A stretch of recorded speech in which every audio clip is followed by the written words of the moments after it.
ಸ್ನೇಹಿತರೆ ನಮಸ್ಕಾರ ಎಲ್ರಿಗೂ welcome back to the channel. ಇವತ್ತಿನ ಈ ವಿಡಿಯೋದಲ್ಲಿ 2002ರ ಮತದಾರ ಪಟ್ಟಿಯಲ್ಲಿ ನಿಮ್ಮ ಹೆಸರಿಲ್ಲ, ಜೊತೆಗೆ ನಿಮ್ಮ ತಂದೆ ತಾಯಿ ಹೆಸರು ಕೂಡ ಇಲ್ಲ ಅಂಥವರು ನಾವು ಇಂದು ಎನ್ಯುಮರೇಷನ್ ಫಾರಮ್ನ ಯಾವ ರೀತಿ ಫಿಲಪ್ ಮಾಡೋದು ಅಂತೇಳಿ ಕಳೆದ ವಿಡಿಯೋ ಎನ್ಯುಮರೇಷನ್ ಸಂಬಂಧಪಟ್ಟಂಗೆ ಮಾಡಿದ್ದು. ಆ ಒಂದು ವಿಡಿಯೋದ ಕಾಮೆಂಟ್ ಸೆಕ್ಷನಲ್ಲಿ ಇದು ಒಂದು ವಿಚಾರಣೆ ಕೂಡ ಹೆಚ್ಚು ಜನ ಕೇಳಿದ್ದೀರಾ. ಈ ಒಂದು ವಿಡಿಯೋದಲ್ಲಿ 2002ರ ಮತಪಟ್ಟಿಯಲ್ಲಿ ನಿಮ್ಮ ಹೆಸರು ಇಲ್ಲದೇ ಇದ್ದರೂ ಕೂಡ, ಹಾಗೆ ನಿಮ್ಮ ತಂದೆ ತಾಯಿಗಳವರ ಹೆಸರು ಇಲ್ಲದೇ ಇದ್ದರೂ ಕೂಡ ಅವರು ಯಶಸ್ವಿಯಾಗಿ ಫಾರಮ್ನ ಸಬ್ಮಿಟ್ ಮಾಡಿ ನಿಮ್ಮ ಈ ಒಂದು ಹೆಸರು ಮತದಾರರ ಪಟ್ಟಿಯ ಡ್ರಾಫ್ಟ್ ಕಾಪಿಲಿ ಬರೋ ರೀತಿ ನೀವು ಮಾಡ್ಕೋಬಹುದು. ತದನಂತರ ನೀವು ದಾಖಲಾತಿಗಳನ್ನ ಕೊಟ್ಟು ಈ ಒಂದು ಮತದಾರರ ಹೆಸರನ್ನ ಉಳಿಸ್ಕೋಬಹುದು. ಈ ಒಂದು ವಿಡಿಯೋ 2002ರ ಮತದಾರರ ಪಟ್ಟಿಲಿ ಮತದಾರರ ಹೆಸರು ಇಲ್ಲದೆ ಅಂತವರು ಈ ರೀತಿ ಮಾಡಬೇಕು. ನಾನು ಈಗ ಆಲ್ರೆಡಿ 2002ರ ಮತದಾರರ ಪಟ್ಟಿಲಿ ನಿಮ್ಮ ಹೆಸರಿದ್ದು ನಿಮ್ಮ ತಂದೆ ತಾಯಿ ಹೆಸರಿದ್ದಂಥವ್ರು ಯಾವ ರೀತಿ ಈ ಒಂದು ಫಾರಮ್ನ ಯಶಸ್ವಿಯಾಗಿ ಫಿಲಪ್ ಮಾಡಿ ಸಬ್ಮಿಟ್ ಮಾಡೋದು ಅಂತ ಲೈವ್ ಆಗಿ ತಿಳಿಸ್ಕೊಟ್ಟಿದ್ದೀನಿ. ಆ ಒಂದು ವಿಡಿಯೋನ ಈ ಒಂದು ವಿಡಿಯೋದ ಡಿಸ್ಕ್ರಿಪ್ಷನ್ ಬಾಕ್ಸ್ನಲ್ಲಿ ಹಾಕಿರ್ತೀನಿ. ನೀವು ಆ ಒಂದು ವಿಡಿಯೋನ ನೋಡಿಕೊಂಡು 2002ರ ಮತಪಟ್ಟಿಯಲ್ಲಿ ನಿಮ್ಮ ಹೆಸರು ಇದ್ದಂಥವ್ರು, ತಂದೆ ತಾಯಿ ಹೆಸರು ಇದ್ದಂಥವ್ರು ಫಿಲಪ್ ಮಾಡ್ಬೋದು ಯಶಸ್ವಿಯಾಗಿ. ಈ ಒಂದು ವಿಡಿಯೋದ ಜೊತೆಗೆ 2002ರ ಮತದಾರರ ಪಟ್ಟಿನ ಯಾವ ರೀತಿ ಮೊಬೈಲ್ನಲ್ಲಿ ಈಸಿಯಾಗಿ ಓಪನ್ ಮಾಡ್ಕೊಳ್ಳೋದಂತ ಅದನ್ನು ಕೂಡ ವಿಡಿಯೋ ಮಾಡಿ ಆ ವಿಡಿಯೋನು ಕೂಡ ಈ ಒಂದು ವಿಡಿಯೋದ ಡಿಸ್ಕ್ರಿಪ್ಷನಲ್ಲಿ ಕೊಟ್ಟಿರ್ತೀನಿ. ನೀವು ಆ ರೀತಿ ಹೋಗಿ ಈ ಒಂದು ಮತದಾರರ ಪಟ್ಟಿನ ಡೌನ್ಲೋಡ್ ಮಾಡ್ಕೋಬಹುದು. ಈ ಒಂದು ಮಾಹಿತಿಯ ಜೊತೆಗೆ ರಾಜ್ಯ ಮುಖ್ಯ ಚುನಾವಣಾ ಅಧಿಕಾರಿಯವರ ಬಾಯಿಂದಲೇ ಕೂಡ ಮುಂದಿನ ಭಾಗದಲ್ಲಿ ಯಾವ ರೀತಿ 2002ರ ಮತದಾರರ ಪಟ್ಟಿಯಲ್ಲಿ ನಿಮ್ಮ ಹೆಸರಿಲ್ಲ ಅಂಥವರು ಯಾವ ರೀತಿ ಅರ್ಜಿನ ಭರ್ತಿ ಮಾಡಿ ಕೊಡಬೇಕು ಅಂತ ತಿಳಿಸ್ಕೊಟ್ಟಿದ್ದಾರೆ. ಅದನ್ನು ಲೈವ್ ಆಗಿ ನೀವು ಒಂದ್ಸರಿ ಕೇಳಿಸ್ಕೊಂಬನ್ನಿ. ಯಾರ ಮತದಾರರ ಹೆಸರು ಇವತ್ತು ಅಂದರೆ 16/6/2026ರ ಮತದಾರ ಪಟ್ಟಿಯಲ್ಲಿ ಹೆಸರು ಇತ್ತೋ ಅವ್ರಿಗೆ ನಾವು ಎನ್ಯುಮರೇಷನ್ ಫಾರ್ಮ್ ಕೊಡ್ತೀವಿ. ಅವ್ರ ಹತ್ರ 2002 SIRದು ಡೇಟಾ ಅವರದು ಅಥವಾ ಅವ್ರ ರಿಲೇಟಿವ್ಸು ಡೇಟಾ ಇದ್ದರೆ ದಯವಿಟ್ಟು ಅದನ್ನು ಫಿಲ್ ಮಾಡಿ ಕೊಡಬೇಕು. ಅಕಸ್ಮಾತ್ ಅವ್ರದ್ದು 2002 ಡೇಟಾ ಇಲ್ಲವೇ ಇಲ್ಲ ನನ್ನ ಹತ್ರ ಎಂಬ ಸಂದರ್ಭಗಳಲ್ಲಿ ಅವರು ತನ್ನ ವೈಯಕ್ತಿಕ ಮಾಹಿತಿಯನ್ನು ಮಾತ್ರ ಫಿಲ್ ಮಾಡಿ ಸೈನ್ ಮಾಡಿ ಕೊಟ್ಟರೂ ಸಮೇತ ಅವ್ರ ಹೆಸರು ಡ್ರಾಫ್ಟ್ ರೋಲ್ಗೆ ಬರ್ತದೆ. 2002 ಮಾಹಿತಿ ಕೊಟ್ಟು ಅದು ಡೇಟಾಬೇಸ್ ಜೊತೆ ಟ್ಯಾಲಿ ಆಗ್ತಿಲ್ಲವೋ ಅವರಿಗೆ ನೋಟಿಸ್ ಕೊಡಬೇಕು ಯಾರು ಒಂದು ಇರ್ತದೆ. ಸೊ ಆದ ಕಾರಣ ಎನ್ಯುಮರೇಷನ್ ಫಾರ್ಮಲ್ಲಿ 2002 ಡೇಟಾ ಕೊಟ್ಟಿಲ್ಲ ಅಂದ್ರೂ ಸಮೇತ ತಮ್ಮ ಹೆಸರು ಡ್ರಾಫ್ಟ್ ರೋಲ್ಗೆ ಬಂದೇ ಬರ್ತದೆ. ಅದು ಕೊಟ್ಟಿಲ್ಲ ಅಂದರೆ ಆವಾಗ ತಾವು ಏನು 11 ಡಾಕ್ಯುಮೆಂಟ್ಸ್ ನಾವು ಮೆನ್ಷನ್ ಮಾಡಿದ್ದೀವಿ, ಇದರಲ್ಲಿ ಯಾವುದೋ ಒಂದು ದಾಖಲಾತಿ ಕೊಟ್ಟರೆ ಅದು ಕುರಿತು ವಿಚಾರಣೆ ಮಾಡಿ ERO ಅವರು ಕಾನೂನು ಪ್ರಕಾರ ಕ್ರಮ ಕೈಗೊಳ್ತಾರೆ. ಸ್ನೇಹಿತರೆ, ಈ ಒಂದು ಮಾಹಿತಿನ ಕೇಳಿಸ್ಕೊಂಬಂದ್ರಲ್ಲ, ಮುಖ್ಯ ಚುನಾವಣಾ ಅಧಿಕಾರಿಯವರು ಯಾವ ರೀತಿ ಮಾಹಿತಿ ಕೊಟ್ಟರು ಅಂತ. ನಿಮ್ಮದು 2002ರ ಮತದಾರರ ಪಟ್ಟಿಯಲ್ಲಿ ನಿಮ್ಮ ಹೆಸರಿಲ್ಲ, ಹಾಗೆ ನಿಮ್ಮ ಸಂಬಂಧಿಕರು ನಿಮ್ಮ ತಂದೆ ತಾಯಿ ಅಜ್ಜಿ ತಾತ ಅವ್ರದ್ದು ಕೂಡ ಯಾವುದೇ ತರಹದ ದಾಖಲಾತಿಗಳು ಸಿಗಲಿಲ್ಲ ಅಂದರೆ ಅಂಥವ್ರಿಗೆ ಅವ್ರಿಗೂ ಕೂಡ ಈ ಒಂದು ಫಾರಮ್ನ ಮನೆ ಬಾಗಿಲಿಗೆ ಬಂದು ಕೊಟ್ಟಿರ್ತಾರೆ. ಅವರು ಈ ಒಂದು ಅರ್ಜಿ ಫಾರಮ್ನ ಯಾವ ರೀತಿ ತುಂಬಬೇಕು ಅಂತ ಈಗ ತಿಳಿಸ್ಕೊಡ್ತೀನಿ. ಈ ಒಂದು ಫಾರಮ್ ಈ ರೀತಿ ಇರುತ್ತೆ ಸ್ನೇಹಿತರೆ. ಮೇಲ್ಮಟ್ಟದಲ್ಲಿ ಅಂದರೆ ಮೇಲ್ಭಾಗದಲ್ಲಿ ನಿಮ್ಮ ಹೆಸರು, ನಿಮ್ಮ ಕಾನ್ಸ್ಟಿಟ್ಯೂಯೆನ್ಸಿ ಅಡ್ರೆಸ್ ಎಲ್ಲ ಬಂದಿರುತ್ತೆ. ಜೊತೆಗೆ QR ಕೋಡು, ನಿಮ್ಮ ಹಳೆಯ ಫೋಟೋ ಬಂದಿರುತ್ತೆ. ಅಲ್ಲಿ ಪಕ್ಕದಲ್ಲಿ ಹೋಗಿ ಇತ್ತೀಚಿನ ಭಾವಚಿತ್ರನ ಲಗತ್ತಿಸಿ ಅಂತ ಒಂದು ಕಾಲಮ್ ಎಂಟಿ ಇದೆ. ಅಲ್ಲಿಗೆ ಹೋಗಿ ನೀವು ಹೊಸ ಪಾಸ್ಪೋರ್ಟ್ ಸೈಜ್ ಇರ್ತಕ್ಕಂಥ ಫೋಟೋನ ಅಂಟಿಸ್ಬೇಕಾಗ್ತದೆ. ನಂತರ ಸ್ನೇಹಿತರೆ, ಅರ್ಜಿ ಫಾರಮ್ ಬಂದು ಮೇಲ್ಭಾಗದಲ್ಲಿ 2002ರ ಮತದಾರರ ಪಟ್ಟಿಯಲ್ಲಿ ಹೆಸರಿರ್ತಕ್ಕಂಥವ್ರು ಇಲ್ಲಿ ಎಡಭಾಗದಲ್ಲಿ ಇದೆಯಲ್ಲ ಆ ಪಟ್ಟಿಯಲ್ಲಿ ನಿಮ್ಮ ಹೆಸರಿಲ್ಲ, ಹಾಗೆಯೇ ಈ ಪಕ್ಕದಲ್ಲಿ ಇದೆಯಲ್ಲ ಅದು ನಿಮ್ಮ ತಂದೆ ತಾಯಿಯವ್ರ ಡೀಟೇಲ್ಸು ಇಲ್ಲ. ಅದರಿಂದ ಈ ಎರಡೂ ಕಾಲಮ್ಗಳನ್ನ ಕೂಡ ನೀವು ಭರ್ತಿ ಮಾಡಬಾರ್ದು. ಆ ರೀತಿ ಇಂಟು ಮಾರ್ಕ್ ಹಾಕಿ ಬಿಟ್ಬಿಡಿ. ನಂತರ ಇವಾಗ ಕೆಳಗಡೆ ಬರಬೇಕು. ಕೆಳಗಡೆ ಬಂದು ನಿಮ್ಮದು ಪರ್ಸನಲ್ ಡೀಟೇಲ್ಸ್ನ ಕೇಳುತ್ತೆ.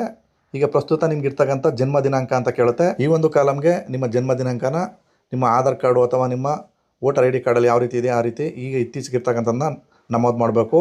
ನಂತರ ಆಧಾರ್ ಸಂಖ್ಯೆ ಅಂತ ಕೇಳುತ್ತೆ. ಇದು ಐಚ್ಛಿಕ, ಅಂದರೆ ನಿಮಗೆ ಖುಷಿ ಇದ್ದರೆ ಎಂಟ್ರಿ ಮಾಡ್ಬೋದು, ಇಲ್ಲಾಂದರೆ ಖಾಲಿ ಬೇಕಾದರೂ ಬಿಡ್ಬೋದು.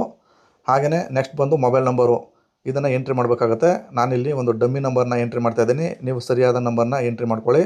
ತದನಂತರ ನೆಕ್ಸ್ಟ್ ಸ್ಟೆಪ್ ಬಂದು ತಂದೆ ಅಥವಾ ಪೋಷಕರ ಹೆಸರು ಅಂತ ಕೇಳುತ್ತೆ.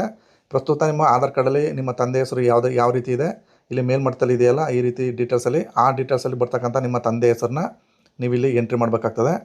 ತದನಂತರ ಪೋಷಕರ ಗುರುತಿನ ಚೀಟಿ ಸಂಖ್ಯೆ ಅಂದರೆ ವೋಟರ್ ID ಕಾರ್ಡ್ ನಂಬರ್ ಇದ್ದರೆ ಕೆಳಗಡೆ ಬಾಕ್ಸ್ಗೆ ಬಂದು ನೀವು ಹಾಕಬೇಕಾಗ್ತದೆ. ಒಂದು ವೇಳೆ ಇಲ್ಲ ಅಂದರೆ ಇದನ್ನು ಕೂಡ ನೀವು ಖಾಲಿ ಬಿಡ್ಬೋದು, ಭರ್ತಿ ಮಾಡೋ ಅವಶ್ಯಕತೆ ಲಭ್ಯವಿದ್ದಲ್ಲಿ ಅಂತ ಅಲ್ಲೇ ಕೊಟ್ಟಿದ್ದಾರೆ ನೋಡ್ಬೋದು. ಹಾಗೆಯೇ ಕೆಳಗಡೆ ಒಂದು ತಾಯಿಯ ಹೆಸರು, ಇದನ್ನು ಕೂಡ ನಿಮ್ಮ ತಾಯಿ ಹೆಸರನ್ನ ಈ ಒಂದು ಬಾಕ್ಸ್ಗೆ ಎಂಟ್ರಿ ಮಾಡಿ. ನಂತರ ಸ್ನೇಹಿತರೆ, ಇದನ್ನು ಕನ್ನಡದಲ್ಲೇ ಫಿಲಪ್ ಮಾಡಬೇಕು. ಯಾಕಂದರೆ ಫಾರಮ್ ಕನ್ನಡದಲ್ಲೇ ಇರೋದ್ರಿಂದ ನಿಮಗೆ ಕನ್ನಡ ಗೊತ್ತಿಲ್ಲ ಅಂದರೆ ಕನ್ನಡದಲ್ಲೇ ಫಿಲಪ್ ಮಾಡಿಸ್ಬೇಕು. ಈಗ ತಾಯಿಯ ಗುರುತಿನ ಚೀಟಿ ಸಂಖ್ಯೆ ಅಂತ ಕೇಳುತ್ತೆ, ಅದು ಅವ್ರ ಹತ್ರ ಇಲ್ಲ, ಅದರಿಂದ ನೆಸಸರಿ ಇಲ್ಲ, ಅದನ್ನು ಹಾಗೆ ಬಿಡ್ತಾಯಿದ್ದೀನಿ. ಹಾಗೆಯೇ ಕೆಳಗಡೆ ಬಂದು ಸಂಗಾತಿ ಹೆಸರು ಅಂತ ಕೇಳುತ್ತೆ. ಇಲ್ಲಿ ನಾನು ಲೇಡೀಸ್ದು ಫಿಲಪ್ ಮಾಡ್ತಾ ಇರೋದ್ರಿಂದ ಇಲ್ಲಿ ಅವ್ರ ಹಸ್ಬೆಂಡ್ ಹೆಸರನ್ನ ಹಾಕ್ತಾಯಿದ್ದೀನಿ. ಒಂದು ವೇಳೆ ಅವ್ರ ಹಸ್ಬೆಂಡು ಫಿಲಪ್ ಮಾಡ್ತಾಯಿದ್ರು ಅಂದರೆ ಸಂಗಾತಿ ಬಂದು ಅವರ ಹೆಂಡತಿಯಾಗಿರ್ತಾರೆ, ಅದರಿಂದ ಅವ್ರ ಹೆಸರನ್ನ ಹಾಕಿ. ಅವರ ಗುರುತಿನ ಚೀಟಿ ಸಂಖ್ಯೆ ಕೇಳುತ್ತೆ, ಇದ್ರೆ ಹಾಕಿ, ಇಲ್ಲಾಂದರೆ ಖಾಲಿ ಬಿಡಿ. ಕೆಳಗಡೆ ಬಂದು ಸಿಗ್ನೇಚರ್ ಮಾಡಿ. ನಂತರ ಕೆಳಗಡೆ BLO ಅವ್ರಿಗೂ ಕೂಡ ಸಿಗ್ನೇಚರ್ ಮಾಡೋಕ್ಕೆ ಒಂದು ಆಪ್ಷನ್ ಇರುತ್ತೆ, ಅಲ್ಲಿ ಅವ್ರ ಕೈಲಿ ಕೊಟ್ಟು ಸಿಗ್ನೇಚರ್ ಮಾಡಿಸ್ಕೊಂಡು ನೀವೊಂದು ಫಾರಮ್ನ ಇಟ್ಕೋಬೇಕಾಗ್ತದೆ. ಇಲ್ಲಿ ಟೋಟಲ್ಲು 2 ಫಾರಮ್ನ ಕೊಟ್ಟಿರ್ತಾರೆ. ಭರ್ತಿ ಮಾಡಿದ್ಮೇಲೆ ಈ ರೀತಿ ಇರುತ್ತೆ ಸ್ನೇಹಿತರೆ. ಈ ಒಂದು ಫಾರಮ್ನ ಉಲ್ಟಾ ಮಾಡಿ ಅಂದರೆ ಹಿಂದಿನ ಬದಿಲಿ ನೋಡಿದಾಗ ಅಲ್ಲಿ ಕೆಲವು ರಿಸ್ಟ್ರಿಕ್ಷನ್ ಕೊಟ್ಟಿದ್ದಾರೆ. ನಿಮ್ಮ ಹೆಸರು ಇಷ್ಟು ಫಾರಮ್ನ ಫಿಲಪ್ ಮಾಡಿ ಕೊಟ್ಟ ಮೇಲೆ ನಿಮ್ಮ ಬಿ ಎಲ್ಗಳಿಗೆ ಅವರು ಕರಡು ಮತದಾನಕ್ಕೆ ಸೇರಿಸ್ತಾರೆ. ಆಗಸ್ಟ್ 5ನೇ ತಾರೀಕಿನಂದು ಯಾರ್ಯಾರು ಸರಿಯಾದ ಮಾಹಿತಿ ಕೊಟ್ಟಿಲ್ಲ ಅಂತೇಳಿ ಒಂದು ಡ್ರಾಫ್ಟ್ನ ಬಿಡುಗಡೆ ಮಾಡ್ತಾರೆ. ಆ ಒಂದು ಪಟ್ಟಿಯಲ್ಲಿ ಹೆಸರಿರ್ತಕ್ಕಂಥವ್ರು ಚುನಾವಣಾ ಆಯೋಗದಿಂದ ನೋಟಿಸ್ ಕೂಡ ಇಶ್ಯೂ ಮಾಡ್ತಾರೆ. ಅಂಥವರು ಸ್ವಂತ ತಂದೆ ತಾಯಿಗೆ ಸಂಬಂಧಪಟ್ಟಂಥ ಪ್ರತ್ಯೇಕ ಸ್ವಯಂ ಯಾವುದಾದ್ರು ಒಂದು ದಾಖಲಾತಿಗಳನ್ನ ಈ 12 ಕೊಟ್ಟಿದ್ದಾರೆ. 12ರಲ್ಲಿ ಯಾವುದಾದ್ರು ಒಂದನ್ನು ಇಟ್ಕೋಬೇಕಾಗ್ತದೆ. ಇಲ್ಲಿ ಮೊದಲನೇದು ಬಂದು ಯಾವುದೇ ಕೇಂದ್ರ ಸರ್ಕಾರ ಸಾರ್ವಜನಿಕ ವಲಯದ ಉದ್ಯಮ ಕಾಯಂ ನೌಕರಾಗಿದ್ದರೆ ಅವ್ರಿಗೆ PPO ನಂಬರ್ ಅಂತ ಇರುತ್ತೆ. ಹಾಗೆಯೇ ಗುರುತಿನ ಚೀಟಿನೂ ಕೂಡ ಕೊಟ್ಟಿರ್ತಾರೆ. ಅದು ಯಾವ್ದಾರ ಒಂದಿದ್ರೂ ಕೂಡ ನಡೆಯುತ್ತೆ. ನಿಮ್ಮ ತಂದೆ ತಾಯಿ ಅಥವಾ ನಿಮ್ಮದೇ ಆಗಿರೋ ಕೂಡ ನಡೆಯುತ್ತೆ. ನಂತರ ಭಾರತದಲ್ಲಿ 1/7/1987ಕ್ಕಿಂತ ಮೊದಲು ಸರ್ಕಾರಿ ಮತ್ತು ಸ್ಥಳೀಯ ಪ್ರಾಧಿಕಾರ, ಬ್ಯಾಂಕ್, ಅಂಚೆ ಇಲಾಖೆ, ಜೀವ ವಿಮೆ, LIC ಬಾಂಡ್ಗಳು ಇದ್ರೂ ಕೂಡ ನಡೆಯುತ್ತೆ. ಹಾಗೆಯೇ ಸಕ್ಷಮ ಪ್ರಾಧಿಕಾರದಿಂದ ನೀಡಲಾಗುವ ಜನನ ಪ್ರಮಾಣ ಪತ್ರ, ಹಾಗೆಯೇ ಪಾಸ್ಪೋರ್ಟು, ಹಾಗೆಯೇ 5ನೇದು ಬಂದು ಮಾನ್ಯತೆ ಪಡೆದ ಮಂಡಳಿ ಅಥವಾ ವಿಶ್ವವಿದ್ಯಾನಿಲಯದಿಂದ ನೀಡಲಾಗುವ ಮೆಟ್ರಿಕ್ಯುಲೇಷನ್ ಅಥವಾ SSLC ಅಂಕಪಟ್ಟಿ ಅಥವಾ ಶೈಕ್ಷಣಿಕ ಪ್ರಮಾಣ ಪತ್ರ ಇದ್ರೂ ಕೂಡ ನಡೆಯುತ್ತೆ. ರಾಜ್ಯ ಸಕ್ಷಮ ಪ್ರಾಧಿಕಾರದಿಂದ ನೀಡಲಾಗುವ ಕಾಯಂ ನಿವಾಸಿ ಪ್ರಮಾಣ ಪತ್ರ, ಅರಣ್ಯ ಹಕ್ಕುಪತ್ರ, ಸಕ್ಷಮ ಪ್ರಾಧಿಕಾರದಿಂದ ನೀಡಲಾಗುವ ಪರಿಶಿಷ್ಟ ಜಾತಿ SC/ST ಸರ್ಟಿಫಿಕೇಟ್ ಅಂದರೆ ಕ್ಯಾಸ್ಟ್ ಸರ್ಟಿಫಿಕೇಟ್ ಇದ್ರೂ ನಡೆಯುತ್ತೆ. ನಂತರ ರಾಷ್ಟ್ರೀಯ ನಾಗರಿಕರ ನೋಂದಣಿ ಅಂತ ಇರುತ್ತೆ ಒಂದು, ಅದು ಇದ್ರೂ ನಡೆಯುತ್ತೆ. ನಂತರ ಯಾವುದು ಕಾನೂನುಬದ್ಧ ಆಡಳಿತಾತ್ಮಕ ನಿಯಮಗಳ ಅಡಿಯಲ್ಲಿ ಸರ್ಕಾರಿ ಅಧಿಕಾರಿಗಳು ನಿರ್ವಹಿಸುವ ಕುಟುಂಬ ನೋಂದಣಿ ಅಂತ ಒಂದು ಸರ್ಕಾರಿ ಅಧಿಕಾರಿಗಳಿಗೆ ಒಂದು ನೋಂದಣಿ ಇರುತ್ತೆ, ಅದಿದ್ರೂ ನಡೆಯುತ್ತೆ.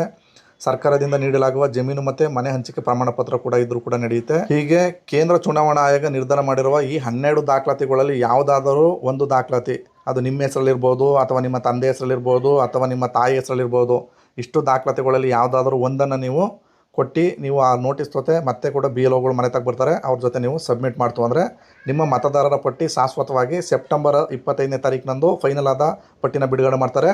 ಆ ಪಟ್ಟಿಯಲ್ಲಿ ನಿಮ್ಮ ಹೆಸರು ಶಾಶ್ವತವಾಗಿ ಉಳ್ಕೊಳ್ಳುತ್ತೆ. ನಿಮಗೆ ಎಲ್ಲ ಥರದ ಸರ್ಕಾರಿ ಯೋಜನೆಗಳ ಲಾಭವೂ ಕೂಡ ಸಿಗುತ್ತೆ. ಒಂದು ವೇಳೆ ನೀವೇನಾದ್ರು ಕೊಡಲಿಕ್ಕಾಗಿಲ್ಲ ಅಂದರೆ ಅಂಥವ್ರನ್ನ ವೋಟರ್ ಲಿಸ್ಟಿಂದ ಕೂಡ ಡಿಲೀಟ್ ಮಾಡ್ತಾರೆ. ಇಷ್ಟೇ ಸ್ನೇಹಿತರೆ, ಸಿಂಪಲ್ಲು ಆನ್ಸರು. ನೀವು ಇಷ್ಟು ತಿಳ್ಕೊಂಡ್ರೆ ಆರಾಮಾಗಿ ಈ ಒಂದು ಫಾರಮ್ನ ಫಿಲಪ್ ಮಾಡಿ ಕೊಡ್ಬೋದು. ನಿಮ್ಮ ಒಂದು ವೋಟರ್ ID ಕಾರ್ಡ್ನ ಉಳಿಸ್ಕೋಬಹುದು. ಜೊತೆಗೆ ಸ್ನೇಹಿತರೆ, ನಮ್ಮ ಚಾನಲ್ನಲ್ಲಿ SRI ಅಥವಾ ಎನ್ಯುಮರೇಷನ್ ಫಾರಮ್ ಬಗ್ಗೆ ತುಂಬ ವೀಡಿಯೋಗಳು ಮಾಡಿದ್ದೀನಿ. ನೀವು ನಿಮ್ಮ ಪಟ್ಟಿಲಿ ಹೆಸರಿಲ್ಲ ಅಂದರೆ 2002ರ ಈ ಒಂದು ಮತದಾರ ಪಟ್ಟಿ ಡೌನ್ಲೋಡ್ ಮಾಡ್ಕೊಳ್ಳೋದು. ಜೊತೆಗೆ ನೀವು BLOಗಳನ್ನ ಕಾಯ್ದೇ ಸ್ವತಃ ಆನ್ಲೈನಲ್ಲೂ ಕೂಡ ಈ ಒಂದು ಅರ್ಜಿ ಫಾರಮ್ನ ತುಂಬಬಹುದು. ಅದನ್ನು ಕೂಡ ವೀಡಿಯೋ ಮಾಡಿ ತಿಳಿಸ್ಕೊಟ್ಟಿದ್ದೀನಿ. ಜೊತೆಗೆ ಆಫ್ಲೈನಲ್ಲಿ BLOಗಳು ಕೊಟ್ಟಂಥ ಈ ರೀತಿ ಇರ್ತಕ್ಕಂಥ ಫಾರಮ್ನ ನೀವು ಯಾವ ರೀತಿ ಯಾವುದೇ ತಪ್ಪಿಲ್ದಂಗೆ 2002ರ ಮತಪಟ್ಟಿನ ಡೌನ್ಲೋಡ್ ಮಾಡಿಕೊಂಡು ಆ ಒಂದು ಫಾರಮ್ನ ತುಂಬೋದು ಅಂತ ಅದ್ರ ಬಗ್ಗೆಯೂ ಕೂಡ ವೀಡಿಯೋ ಮಾಡಿ ತಿಳಿಸ್ಕೊಟ್ಟಿದ್ದೀನಿ. ಅದರಿಂದ ನಮ್ಮ ಚಾನಲ್ನ ಸಬ್ಸ್ಕ್ರೈಬ್ ಮಾಡಿಕೊಂಡು ಎಲ್ಲ ಥರದ ಮಾಹಿತಿ ನಿಮಗೆ ಒಟ್ಟಿಗೆ ಸಿಗುತ್ತೆ. ಸ್ನೇಹಿತರೆ, ಇದಾಗಿತ್ತು ಇವತ್ತಿನ ಈ ಒಂದು ವಿಡಿಯೋದ ಮಾಹಿತಿ. ಈ ಮಾಹಿತಿ ನಿಮ್ಗೆ ಇಷ್ಟವಾಗಿದ್ದರೆ ದಯವಿಟ್ಟು ನಮ್ಮ ಚಾನಲ್ನ ಸಬ್ಸ್ಕ್ರೈಬ್ ಮಾಡ್ಕೊಳ್ಳಿ. ಇಷ್ಟು ಹೇಳಿ ಈ ಒಂದು ವಿಡಿಯೋನ ಇಲ್ಲಿಗೆ ಮುಗಿಸ್ತಾ ಇದ್ದೀನಿ. ಎಲ್ರಿಗೂ ನಮಸ್ಕಾರ.